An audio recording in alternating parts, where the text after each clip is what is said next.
Hello friends. आज हम एक और इम्पॉर्टेंट टॉपिक के बारे में बात करेंगे। तो वो है ओवर थिंकिंग। इस वीडियो को सुनने से पहले मैं सजेस्ट करूँगी कि आप मेरा प्रीवियस वीडियो एक बार सुन लें, क्योंकि ये ओवर थिंकिंग और नेगेटिव थॉट्स काइंड ऑफ एक दूसरे से कनेक्टेड रहते हैं। तो अगर आप वो एक बार सुन ले तो ये वीडियो समझने में आपको आसानी होगी।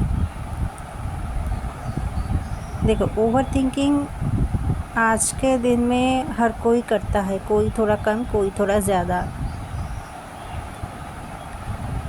एज एग्ज़ाम्पल, सपोज़ एक बच्चा एग्ज़ाम देने जाएगा तो उससे पहले उसको ये सब ओवर थिंकिंग आता है कि अरे अगर क्वेश्चन पेपर टफ आया तो मैं क्या करूँगी, अरे अगर टीचर्स ने ज़्यादा स्ट्रिक्ट कुछ किया तो मैं क्या करूँगी, अगर मुझे आंसर्स याद नहीं आए तो मैं क्या लिखूँगी। वो अभी तक एग्ज़ाम देने भी नहीं गई, वो घर पे ही है और ये सब उसके दिमाग में चल रहा है। तो दिस इज़ ओवर थिंकिंग कि वो सिचुएशन अभी तक हुई भी नहीं, लेकिन आपके दिमाग उस सिचुएशन को क्रिएट कर रहा है। तो ओवर थिंकिंग एक तो कोई पास्ट ट्रॉमा से आ सकता है कि पिछली बार ऐसा हुआ था, अगर फिर वैसा हुआ तो। वरना अगर आपके लाइफ में कुछ ऐसे नेगेटिव एक्सपीरियंसेस रहे कि अरे मेरे साथ तो बुरा ही होता है, अरे मैं तो ये कभी नहीं कर पाई, तो उससे भी आ सकता है। और कभी कभी ऐसा होता है कि आपको पता भी नहीं रहता कि ये ओवर थिंकिंग आ कहाँ से रहा है।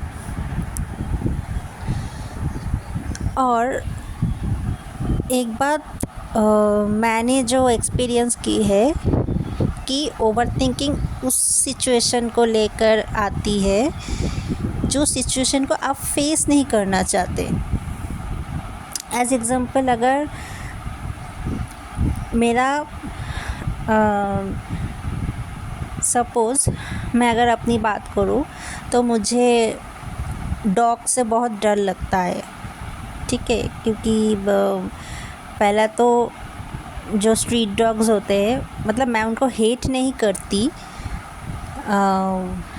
मुझे यही डर लगता है कि अगर वो मुझे काट देगा तो मुझे रैबिस हो जाएगा। तो अगर जब मैं रास्ते से जाती हूँ, अगर कोई डॉग सपोज़ सो रहा है तो ना उस टाइम में बहुत कॉन्शियस हो जाती हूँ और उस एरिया को बहुत ही सावधानी से मैं क्रॉस करती हूँ। वो डॉग सो रहा है, वो तो कुछ भी नहीं कर रहा, लेकिन मेरे अंदर वो चल रहा है, अगर वो डॉग उठ गया, अगर मुझे काट दिया तो दिस इज़ ओवर थिंकिंग। जो सिचुएशन को आप फेस नहीं करना चाहते हो, वो सिचुएशन आपके दिमाग बार बार आपको दिखाएगा। अब बात करूँ कि क्यों दिखाता है। क्योंकि आपके दिमाग दिखा रहा है कि इस जगह पे आपका एक फ़ियर का इशू है, यहाँ पे आपको डर लगता है, आपको फ़ियर आता है, इसको हील करना है।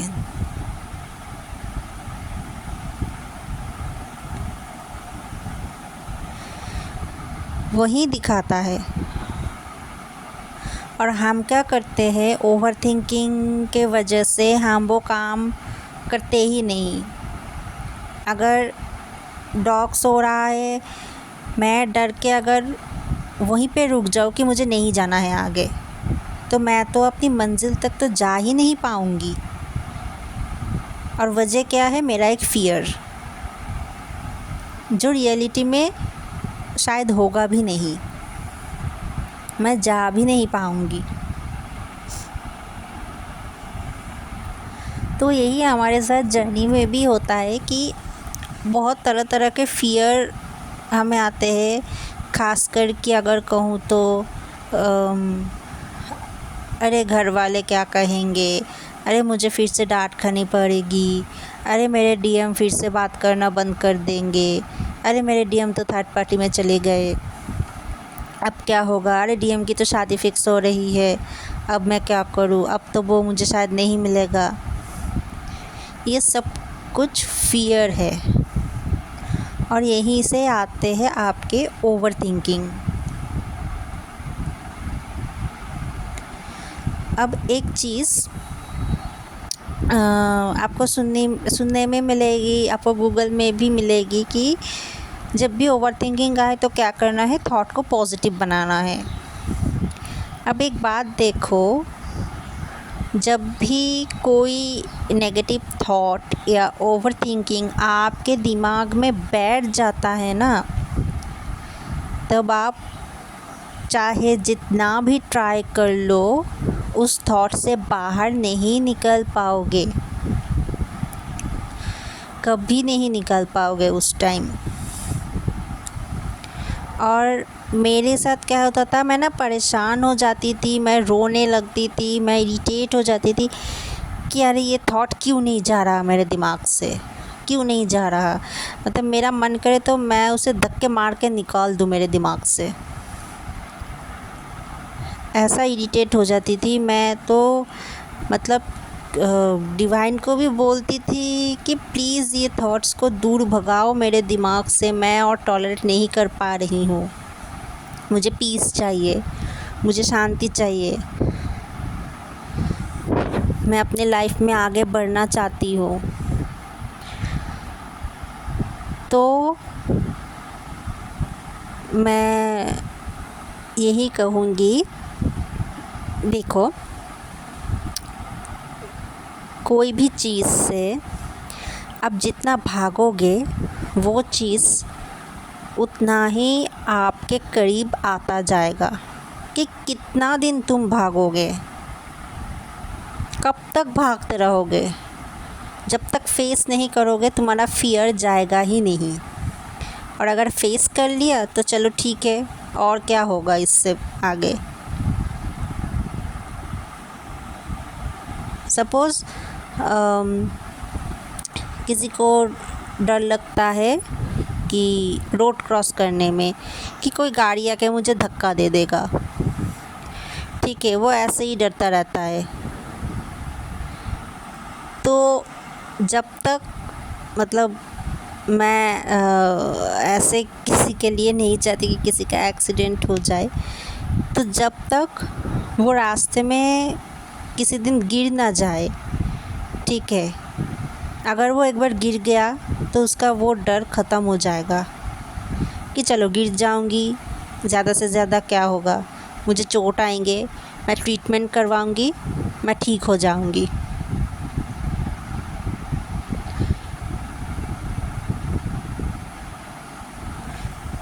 इससे क्या हुआ, उसका फ़ियर कम हो गया। और दूसरी चीज़, अगर इन केसेस में जहाँ कोई रिस्क वाला कुछ रहता है, उसको ये भी समझना है कि मुझे ये प्रोसीड्योर मेंटेन करके रोड क्रॉस करना है, तब मेरी एक्सीडेंट पक्का नहीं होगी। कि मैं सिग्नल देख के क्रॉस करूँ, मैं जो ट्रैफिक पुलिस है उनके इंस्ट्रक्शंस को फॉलो करके क्रॉस करूँ, तो मुझे पक्का कोई एक्सीडेंट नहीं होगी। और अगर कुछ छोटा मोटा एक्सीडेंट हो भी जाए तो मैं ट्रीटमेंट करवा के ठीक हो जाऊंगी, मेरा कोई नुकसान नहीं होगा। अगर ये चीज़ उसके दिमाग में बैठ जाए, ये सल्यूशन उसके दिमाग में बैठ जाए, तो क्या होगा, उसका वो फ़ियर चला जाएगा। पहले जो उसको फ़ियर आता था कि मैं रोड क्रॉस नहीं कर सकती, मुझे ये हो जाएगा, वो हो जाएगा, वो फ़ियर नहीं रहेगा। वैसे ही ओवर थिंकिंग की अगर मैं बात करूँ तो देखो, ओवर थिंकिंग के थ्रू हमारा दिमाग हमें वो चीज़ ऐसे करके दिखाता है, ऐसे करके रिप्रेजेंट करता है कि हमको एक छोटी सी चीज़ भी बहुत बड़ी दिखने लगती है। अगर हमारा प्रॉब्लम एक छोटा सा पत्थर जैसा है, वो भी हमें एक पहाड़ जैसे दिखने लगते हैं कि अरे अगर ये हो गया तो मैं क्या करूँगी, एक पहाड़ जैसा दिखने लगते हैं। और हमारा दिमाग ये एम्प्लीफाई कर देता है। तो यहाँ क्या करना है, जब भी किसी चीज़ को लेकर ओवर थिंकिंग आए तो फर्स्ट जो करना है कि ये देखना है कि अगर वो चीज़ हो भी जाए तो मेरा क्या बिगड़ेगा, मेरा क्या नुकसान हो जाएगा। सपोज़ अगर आपकी डर लगता है कि आपने अगर कुछ ऐसा वैसा किया तो घर से डांट पड़ेगी, ठीक है। सपोज़ मान लो कि आपके मम्मी पापा बहुत कंट्रोलिंग है, आपने अगर अपने मन की कुछ किया तो घर से डांट पड़ेगी। तो आपको ये समझाना है कि डांट पड़ेगी, उससे मेरा क्या नुकसान होगा, मेरा नुकसान क्या होगा। दो बातें सुन लेंगे और अगर वो हाथ उठाने आए तो हम खुद के लिए स्टैंड लेंगे। ज़्यादा से ज़्यादा क्या हो जाएगा, मर तो नहीं जाएंगे हम, मार तो नहीं देंगे वो। ऐसे ही खुद को समझाना है कि जिस सिचुएशन से आपको डर लगता है, अगर वो सिचुएशन हो जाए तो क्या होगा आपके साथ, ये आप पहले सोचो। कोई भी सिचुएशन हो, सपोज़ आपको एग्ज़ाम से डर लगता है कि मैं फ़ेल ना हो जाऊँ, तो ये सोचो कि अगर फ़ेल हो भी जाऊँ तो क्या होगा। मम्मी पापा डांटेंगे कुछ दिन, फिर मुझे सप्लीमेंट्री एग्ज़ाम देना पड़ेगा, फिर पास तो मैं हो ही जाऊँगी और आगे जाके जब मैं कोई अच्छी खासी जॉब कर लूँगी तो मेरा ये एग्ज़ाम की बात को याद भी नहीं रखेगा।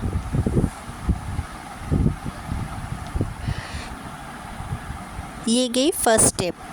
सेकंड स्टेप क्या है, देखो कुछ भी अगर हार्ड सिचुएशन हमें फेस करनी पड़े तो याद रखना वो हमारा कुछ फ्यूचर गुड के लिए ही होता है।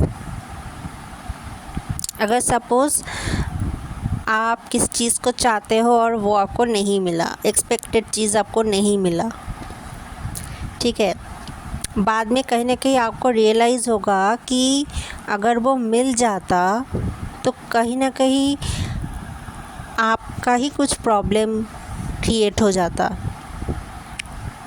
लाइक मे बी आपके अंदर ईगो आ जाता, या फिर मे बी आपके लिए वो सही नहीं रहता, आपको शायद कोई प्रॉब्लम फेस करनी पड़ती, कुछ ना कुछ ऐसा होता ही होता।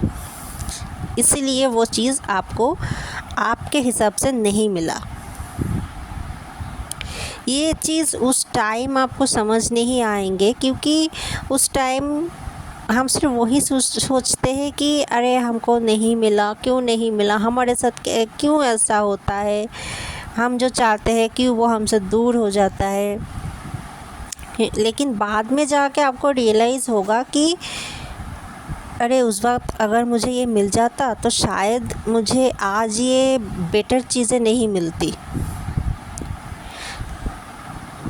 तो अगर नेगेटिव कुछ हो भी जाए, ये सोचना कि आइदर आपका कोई कर्मा रिलीज़ हो रहा है और आपका फ्यूचर को बेटर बनाने के लिए ही वो हो रहा है। अगर मैं एक लाइन में बोलूँ तो आपके बेनिफिट के लिए ही हो रहा है, उसमें कहीं ना कहीं आप ही के बेनिफिट है। ऐसा ही सोचते रहना। क्योंकि डिवाइन ऐसे ही किसी की हक को नहीं छीनते। उनको क्या फ़ायदा किसी के हक को छीन के? वो क्या कोई कंपटीशन करने आ रहे हैं हमसे? वो तो यही चाहते हैं कि हम सब खुश रहे, अच्छे से रहे, सही रास्ते पे रहे, इसीलिए वो ये सब करते हैं। ये गई सेकंड चीज़। और थर्ड चीज़, ये दोनों बातें खुद को समझाने के बाद आपको जो करना है कि सरेंडर, कि डिवाइन जो करे मेरे बेनिफिट के लिए ही करते हैं। जो भी सिचुएशन आएंगे वो मेरे अच्छे के लिए ही आएंगे, चाहे उस टाइम मुझे समझ आए या ना आए। मैं उससे डरूंगी नहीं। ये तीनों पॉइंट अगर आपको अच्छे से समझ आ जाए तो देखना, तब आप वो नेगेटिव थॉट से, वो नेगेटिव सिचुएशन से भागोगे नहीं और वो ऑटोमेटिकली आपके दिमाग से फेड होता जाएगा। जब आप उस चीज़ों से उस भागना बंद कर दोगे, वो ऑटोमेटिक आपसे दूर होता जाएगा। और मैंने कल ही एक वीडियो में मैं देख रही थी कि ओवर थिंकिंग के बारे में ही था वो वीडियो, कि सपोज़ एक आदमी अपने घर के छत पे खड़ा है और एक दूसरा आदमी फ़्लाइट से कहीं पे जा रहा है। तो जो अपने छत पे खड़ा है ना, वो अगर आसमान की तरफ देखे तो उसको क्या नज़र आएगा? बादल। और जो फ़्लाइट में है वो अगर ऊपर देखे तो उसको नज़र आएगा नीला आसमान और उसको बादल दिखेगा नीचे। तो दोनों ही सही है। और वो बादल है हमारा माइंड, जिससे हमको, मतलब जैसे वो छत पे रहने वाले को वो नीला क्लीन आसमान नहीं दिख रहा बादल की वजह से, और वो फ़्लाइट के अंदर जो है उसको बादल की वजह से सुंदर धरती नहीं दिख रहा, वैसे ही हमारे थॉट्स, ये ओवर थिंकिंग, कि जब तक है हमको उसके आगे वाला ब्यूटीफुल लाइफ नहीं दिखेगा। तो जब भी नेगेटिव थॉट आए, फर्स्ट तो इसका रीज़न फाइंड आउट करने की ट्राई करो, फिर खुद को समझाओ कि जो भी होगा मेरे अच्छे के लिए ही होगा, मेरा ही उसमें कुछ अच्छा ही छुपा है।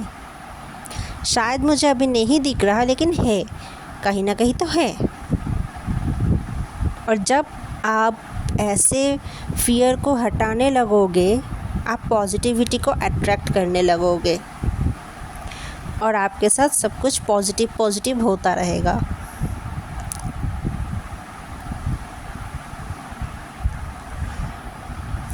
आई नो, मेरे लिए तो मेरे जर्नी में ये ओवर थिंकिंग एक बहुत बड़ा इशू रहा है।